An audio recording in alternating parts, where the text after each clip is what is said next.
الحمدللہ، کسی مخلوق کی قسم کھانا منع ہے۔ کوئی کعبہ کی قسم کھائے، نبی کی قسم کھائے، پیغمبر کی قسم کھائے، فرشتوں کی قسم کھائے، باپ دادا کی قسم کھائے، بچے بیوی کی قسم کھائے، اللہ کے سوا کسی بھی مخلوق کی قسم کھانا منع ہے۔ اس سلسلے میں عبداللہ ابن عمر رضی اللہ عنہما کی حدیث ہے کہ نبی اکرم صلی اللہ علیہ وسلم نے ارشاد فرمایا، ان اللہ تعالی ینہاکم ان تحلفوا بآبائکم فمن کان حالفا فلیحلف باللہ او لیصمت۔ متفق علیہ حدیث ہے کہ اللہ تعالیٰ نے تمہیں اپنے باپ دادا کی قسم کھانے سے منع فرمایا ہے۔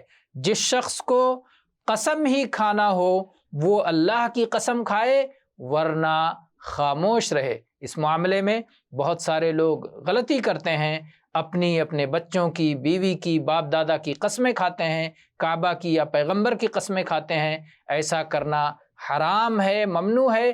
بعض روایات کے مطابق تو یہ شرک یا کفر ہے، جیسا کہ سنن ترمذی کی روایت ہے کہ عبداللہ ابن عمر رضی اللہ عنہ فرماتے ہیں کہ میں نے رسول اکرم صلی اللہ علیہ وسلم کو فرماتے ہوئے سنا، من حلف بغیر اللہ فقد کفر او اشرک۔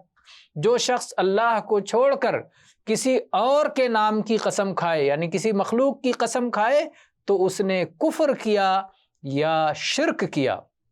تو گویا شدت کے ساتھ اس چیز سے منع کیا گیا ہے۔